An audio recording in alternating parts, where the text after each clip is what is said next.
Alright, Shalom. Giving all praises, honor and glory unto Yahweh, Ba'ashem, Yahweh Shai, Ba'ashem, Rakakadash. Double honors to the elders and apostles of Great Millstone of Woolwell. And the sincere Shalom to you after that are teaching this word around the globe with faith and truth and sincerity. I'm the brother Caleb from the GMSLondonForecasters camp, coming back at you once again to prophesy the downfall of this kingdom. I'd like to begin by saying that we are the real Hebrew Israelites. The real Israelites, these so-called Negroes, Latinos, Hispanics, Native Americans, West Indians, and West Africans predominantly. But you are going to get Israelites that do look like the other nations, because Israel as a people has been scattered amongst all nations throughout various captivities. But if your seed line by your forefathers goes back to the man in the Bible that was named Israel, then you too are an Israelite no matter what you may look like.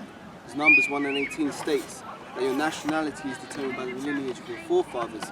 Right, so I'm going to open up with Isaiah, starting with the 6th chapter and Isaiah 6:6 I'll start. It says, "Then flew one of the seraphims unto me, having a live coal in his hand, which he had taken from off the altar. And he laid it upon my mouth and said, Lo, this hath touched thy lips, and thine iniquity is taken away, and thy sin purged. I also heard the voice of the Lord, saying, Whom shall I send, and who will go forth for us? Then I said, Here I am, send me." So Isaiah was called because he was ordained to be a prophet, and he said, "Send me." And it says in verse 9, "And he said, Go and tell this people, hear ye indeed, but understand not, and see ye indeed, but perceive not. Make the heart of this people fat, and make their ears heavy, and shut their eyes, lest they see with their eyes, and hear with their ears, and understand with their heart, and be converted and healed."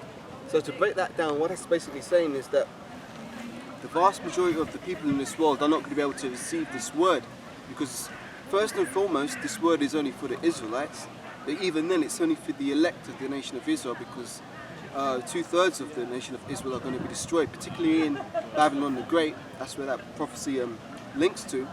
But the vast majority of our nation are not going to be able to receive this word, because just as many of the parables of Yahushua spoke about a certain, like when the seed was thrown by the wayside, some of it fell on the stony ground and it didn't grow up, or some of it grew up but is choked up by weeds. But when the seed was scattered and it fell upon the fertile ground, then that's when it took root and began to flourish. Now that parable is really speaking about the elect, because the 144,000 elect men of the nation of Israel, and the 1/3 destined for salvation, they're going to receive this word, and they're going to be able to see with their eyes and see, and hear with their ears and hear, and be forewarned of the things that are about to take place upon the earth, because we're in the last days. We literally are in the last days. The last days started, first of all, when Yahushua was born 2,000 years ago, but primarily when he was on the cross and he said, "It is finished." Let me just get that precept briefly. Because when Yahushua went on the cross, his work was complete, and he said, "It is finished." So let me find that.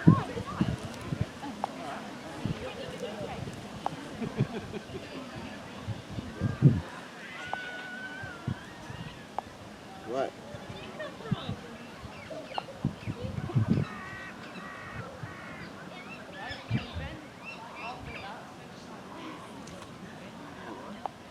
So like, bear with me while I find this precept.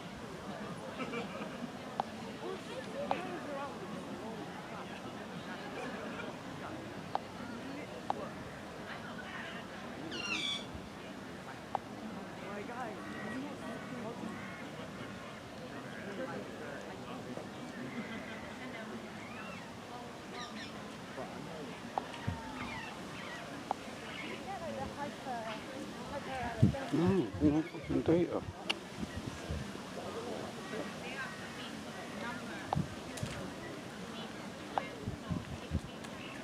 Alright. This isn't the one I was looking for, but I'm going to bring it out. This is John 4:34, and it says, "Yahushua saith unto them, My meat is to do the will of him that sent me, and to finish his works." And that kind of ties on the point, because Yahushua was sent not to do his own will, but the will of the Heavenly Father. And it was the will of the Heavenly Father that Yahushua should go on the cross to bear the sins of the nation of Israel, in order to use his blood as a means of redemption to buy back the elect from the nation of Israel. And those who are not covered by the blood of Yahushua, their own blood is going to have to be shed, because the Most High is a sacrifice, you know. And if Yahushua is that perfect lamb without blemish, which represents the sacrifice for the elect, if you're not covered by his blood, then your own blood is going to have to be shed, and that's the kind of the situation we're in. So here we are, reading once again in Isaiah. It says, Isaiah 6 and 8, I also heard the voice of the Lord saying, whom will I send, and who will go for us? Then I said, here I am, send me. And he said, go ye and tell this people, hear ye indeed, but understand not, and see ye indeed, but perceive not.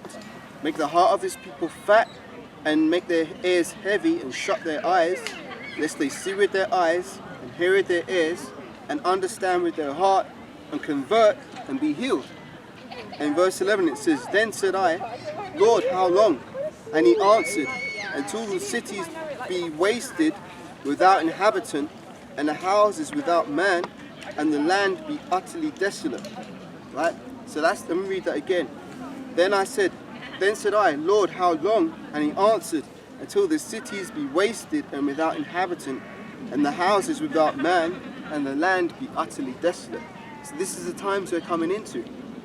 We're coming into the times where the cities are going to be absolutely wasted, and the land's going to be desolate, and without man to inhabit it. Because what's coming on the earth is great judgment. Great judgment for the wickedness that is taking place on the earth. For example, you've got things like LGBTQ. You've got mad adultery taking place. You've got murders. You've got abortions. You've got all these wickedness taking place on the earth needs to be cleansed. And in order for the Lord Yahweh to cleanse this earth, he's going to use fire to do it.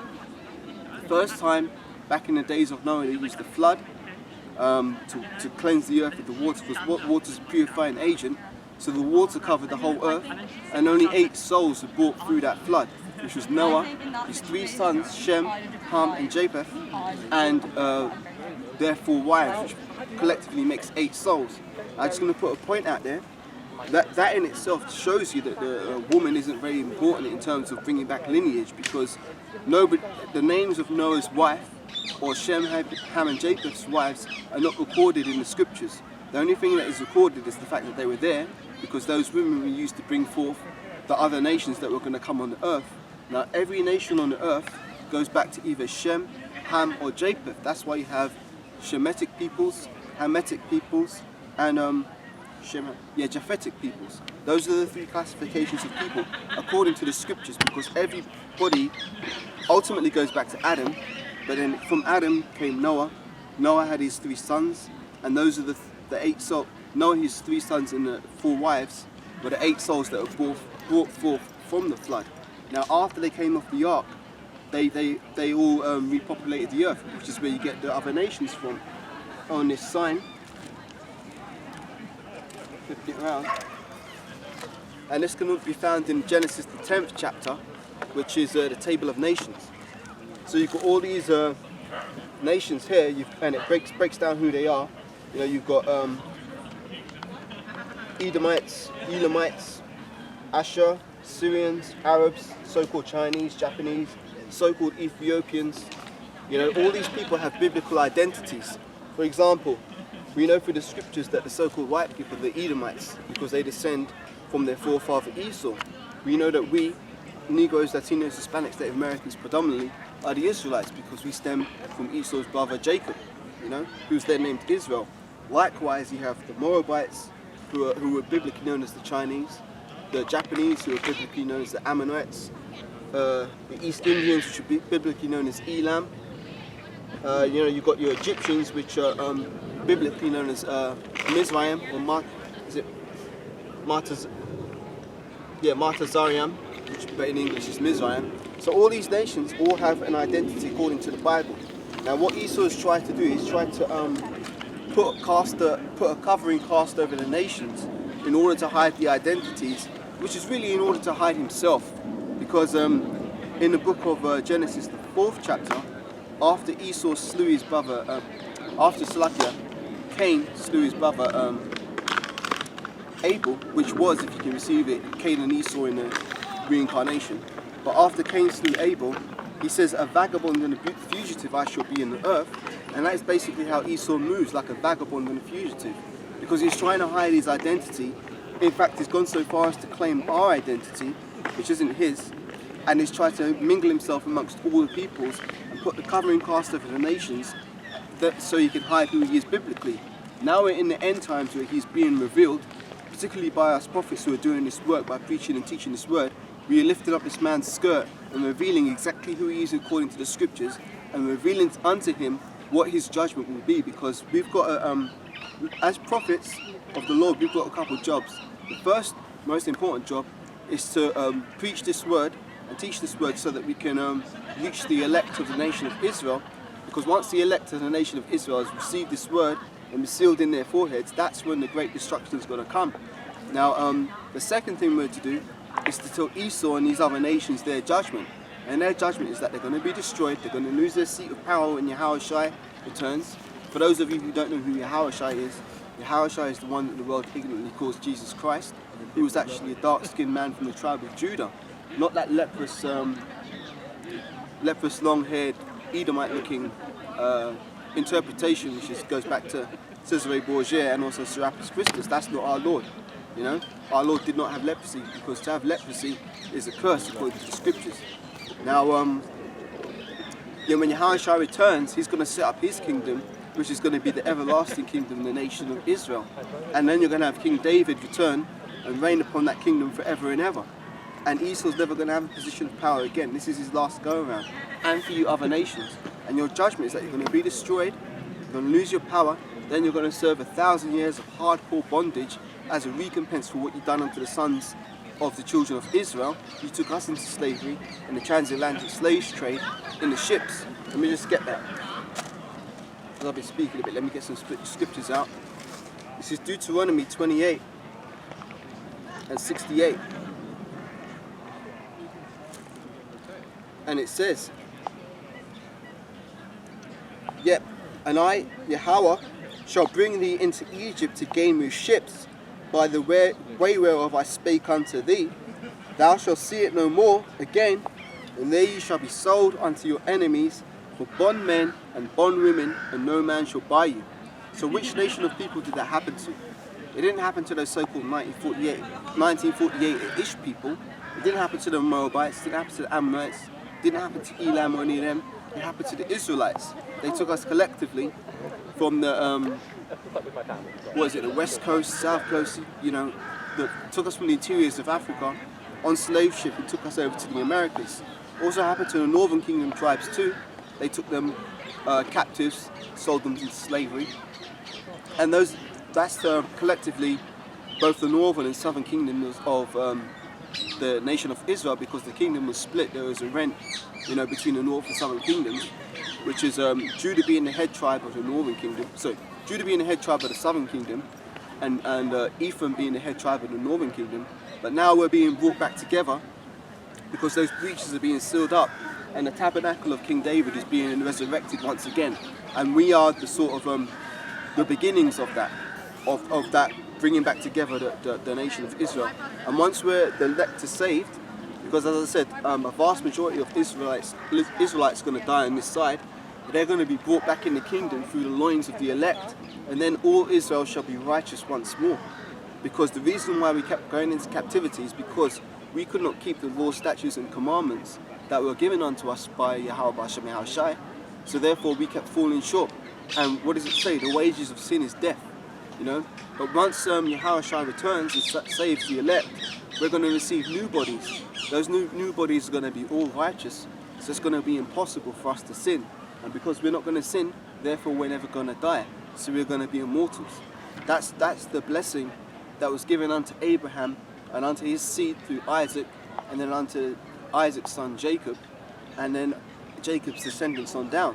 That is the blessing for the nation of Israel, and that is part of why the other nations have jealousy and enmity against us Israelites. Now they've all conspired together with one accord in order to cut us off from being a nation, as pertaining to Psalms the 83rd chapter. Let me just go there. This is Psalms 83, verse 1.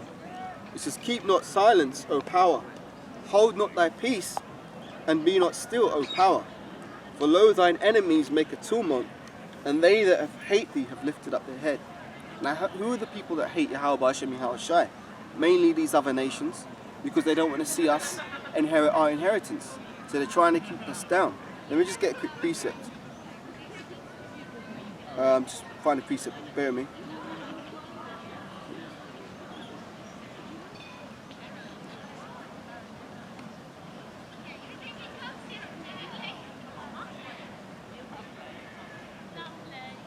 Right, this is Psalms 139 from verse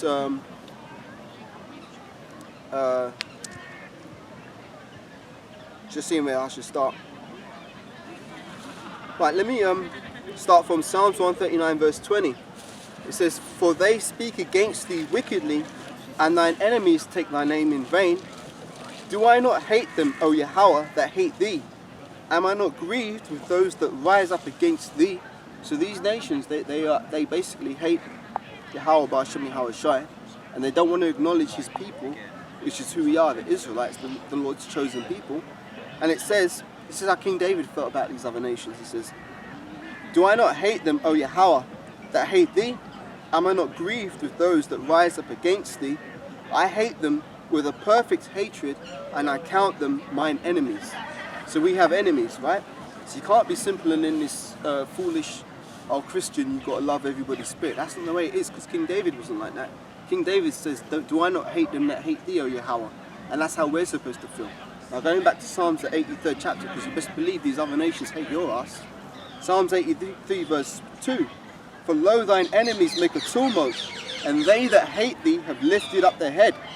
They have taken crafty counsel against thy people. So who is the Lord's people? Let's just prove that by getting Deuteronomy chapter 7 and verse 6.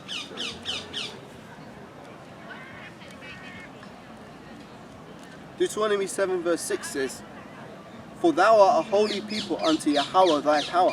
Now these are the words that are spoken to servant Moses at Mount Sinai after we had the Exodus, right? Because Deuteronomy I believe means second book of the law. Right, Deuteronomy 7 verse 6, for thou art a holy people unto Yahweh thy power.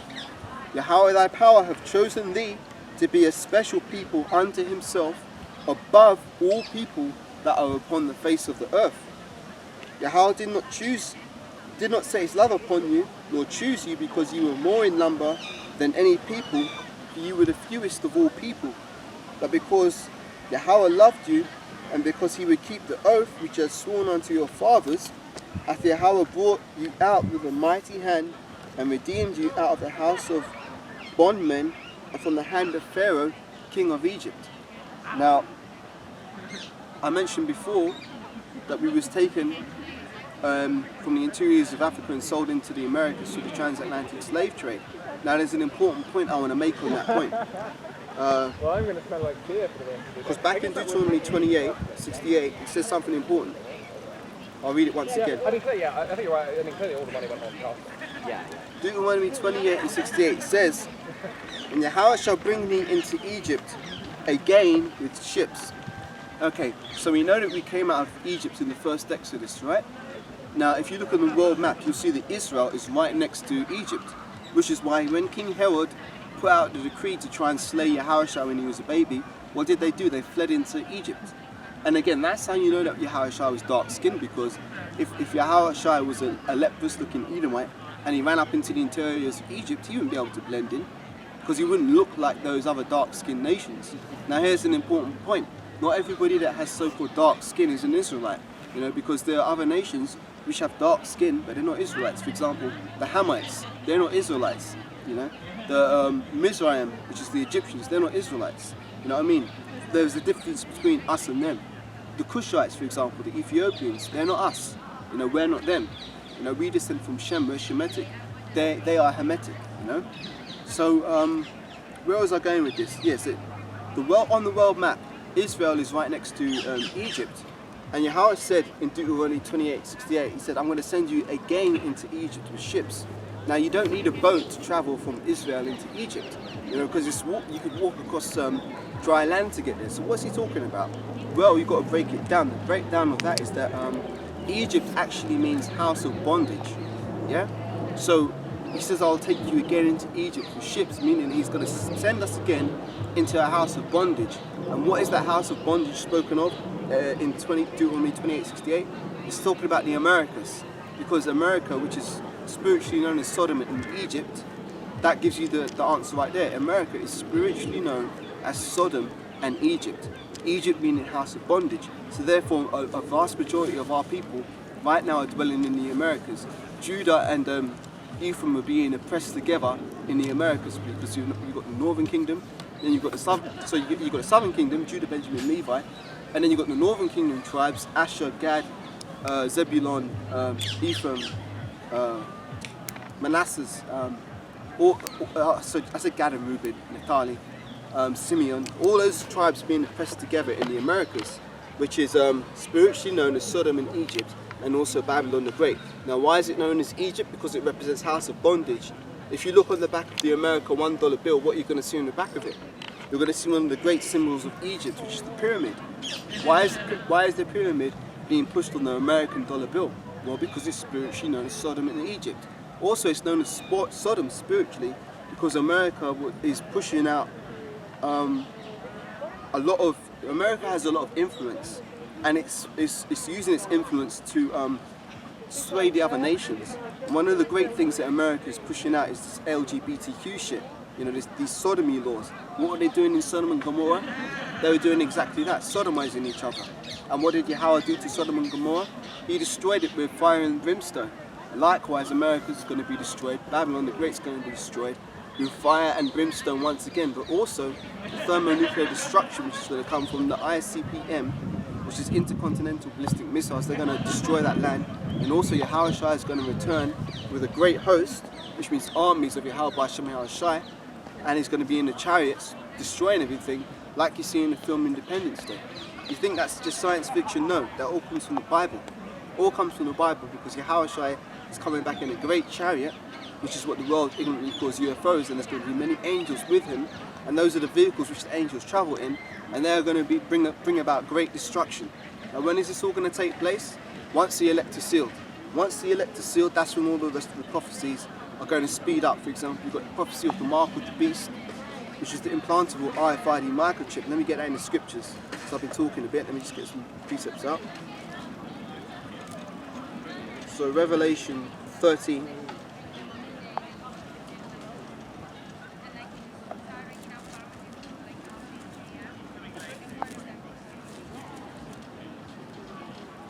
This is Revelation chapter 13, starting from verse 15. Revelation 13:15. And he had power to give life unto the image of the beast, that the image of the beast should both speak, and cause that as many as would not worship the image of the beast should be killed. And he causeth all, both small and great, rich and poor, free and bond, to receive a mark in their right hand or in their foreheads, and that no man might buy or sell, save he that had the mark, or the name of the beast, or the number of his name. Here is wisdom. Let him that hath understanding count the number of the beast, for it is the number of a man, and his number is 666. So Esau is pushing this agenda to try and get the world microchip, because Esau wants to have total control and dominion over the whole earth. And he's been pushing this for the longest time, but now he knows he has to accelerate this, because Revelation 12:12 proves that. Let me read that.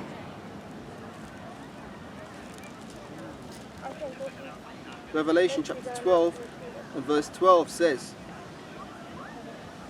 Therefore rejoice ye heavens, and ye that dwell in them, and woe, meaning destruction, to the inhabitants of the earth and of the sea, for the devil is come down unto you, having great wrath, because he knoweth that he hath but a short time. So who is this devil that's being spoken of? Is it the spiritual demon Satan? No. He's talking about Esau, because Esau is the physical representation of the spiritual demon Satan on this earth. The word devil means deceiver, and Esau has deceived the nations in order to make them believe in his way of life, which is totally abominable according to the law, statutes, and commandments of Yahweh Bashem Yahweh Shai. See, us Israelites, we stand for righteousness. We represent righteousness, whereas Esau, our twin brother, he represents wickedness on the earth. He was the vessel that was fitted for, a vessel of wrath fitted for destruction that Yahweh created to bring about wickedness on the earth so that the elect could learn of righteousness. You got a precept? Yeah, I got one. Bring it out, yeah. Micah 2:1 says, "Woe unto them that devise iniquity and work evil upon their beds. When the morning is light, they practice it because it is in the power of their hands." Yep, that's right. Do you want to speak on that? Yeah, because you're talking about the MO. I mean, the elders are called. MOB. Yeah. So they practice. It's all been planned out, which is all of the Most High anyway. The prophecy has to go forward, and they're practicing it, working it out, coming up with a master plan to forward their agenda. And there's so much current events talking about the mischief that they're going into with the pandemics and etc. Yeah. We're going to go into it. Yeah, that's right. And this is their wicked enterprise. This is what the elite banking families have been working towards for generations. Hundreds of years they've been working towards trying to get this accomplished, because Esau believes that he can somehow supersede the will of Yahweh himself and set himself up, showing himself that he is God and that he sitteth in the temple of the Most High as if he is the Most High. That is some delusions of grandeur for your ass. And the Most High is going to have him in derision, because the Most High set him up for this. And just when he's about to fill his belly, just when he's about to complete his enterprise, he's got to be pulled out of his power, out of his position, and Yahweh Shai's got to come and establish his authority on the earth, because Yahweh Shai is King of Kings. Got another one? Got another one, yeah. Job 5:12 says Job chapter 5 and verses 12.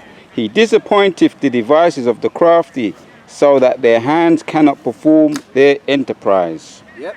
He taketh the wise in their own craftiness, and the counsel of the froward is carried headlong. That's right. So it's all folly that Esau's doing. I mean, to be honest, man, if Esau was smart, he'd be like, you know what, man, I can't win this thing. Let me just take my punishment and shut up. But Esau's going to fight until the bitter end, because he's going to be made an example of. And that great example is going to be when Yahweh shows his power. When Yahweh manifests his power on this earth, it says men's hearts shall fail them for fear. Men are going to have their hands on their loins like a travailing woman. People are going to be terrified. It says, what does it say? The day of the Lord shall come as a thief in the night, and the day of the Lord is not light, it's darkness, because Yahweh Shai is coming back to render his anger with fury and his recompense with flames of fire. That's pertaining to Isaiah chapter 66 and verse 15. Let me get that quickly.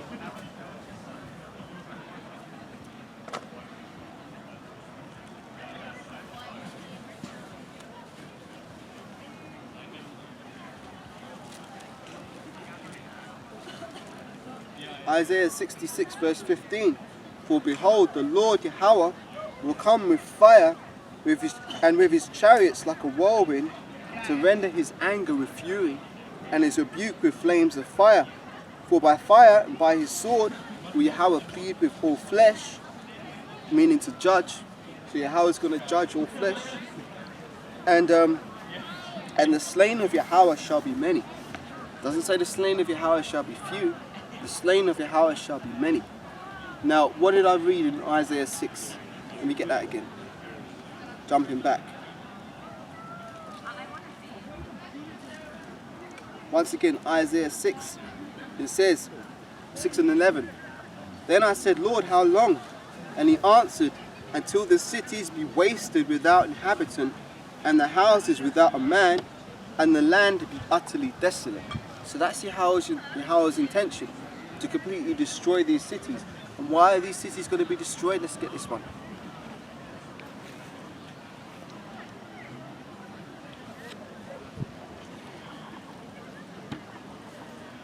So why are these cities going to be destroyed?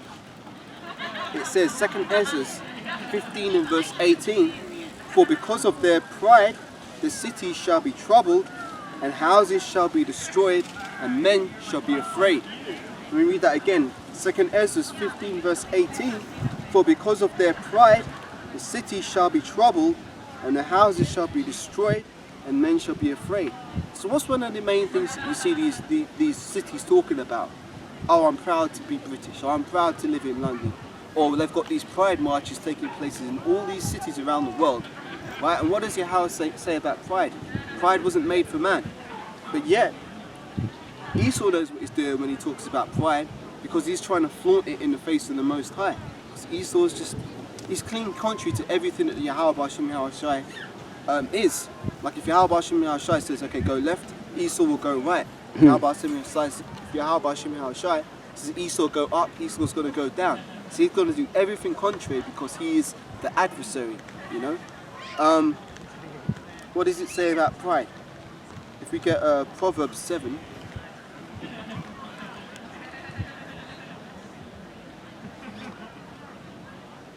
No. Proverbs 6, Salakia. Proverbs 6 and verse 16. These 6 things doth Yahweh hate, yea, 7 are an abomination unto him. A proud look. Now what's the first thing that Yahweh hates? A proud look. Now who's one of the most proud people on this planet? Esau. They're filled with great pride. You know, and it's ridiculous because Esau is the basest of men. He's good enough to be proud about. Let me talk about this one. Just this week recently, you had the end of the European, what do they call it, Euro football tournament, right? And England made it to the World Cup final. And what did these English people do? They're talking about, oh, we're so proud of our boys, we're proud to be British, right? Guess what happened? England got their asses kicked, lost, right? All of a sudden, that whole spirit of, oh yeah, we're so proud of our boys, went straight out the window. Esau started showing his true colours. Yep. They started flipping. First of all, they were breaking into the football ground in the first place, climbing over walls and shit. Like these Edomites, they've got this sense of entitlement, and they think that everyone owes them something. Right. So they don't want to go through the official channels. They don't want to buy their tickets properly. They want to climb over walls, and then when they get in there, once they lose, they're stealing other people's seats. So you had fans who had legitimately bought tickets to get to the stadium now. They can't sit down because their seats have been taken by some fucking other idiots who have flaunted the rules and climbed over walls. Then you had mass crowding in there. Then you had them starting fights with people because they lost. Yeah, the English got their asses kicked by the Italians, right? Then they want to beat up the Italian supporters as if that's going to change something. Yeah. Now, why are they doing this? It's because of their flipping great pride. Yeah. You know, their pride is not it's not in check. Yeah. You know what I'm saying? So therefore they think, oh, we deserve it. England football should come home. Yeah, we're going to beat them up because we lost. And then they start pissing in the street and vandalising their own city. Oh, you know, these people are not smart. This is what I say. Esau is the basest of men, but his heart that is lifted up in him is not right. Let me get that one. Calm. Just find it for me. Is that Habakkuk? There's Habakkuk in it. Yeah, Habakkuk 2. Habakkuk 2 and which? Yeah, 2 and 4. Thawada. Yeah, I was just about to get it, but you got it now. Alright, Thawada. This is Habakkuk chapter 2 and verse 4. Ooh, I'm going to read into this. I'm going to read into it. Actually, no, let me read the point now. I'll go back on into this. Alright. Habakkuk 2 verse 4. Behold, his soul which is lifted up is not upright in him, but the just shall live by their faith. So it's ridiculous, man. Instead of sitting his ass at home, watching the football on the TV, they want to go up in there and act like complete fools. Now guess what? Their asses have been broadcast around the whole world. And all these other nations are looking at Esau like the base man that he is.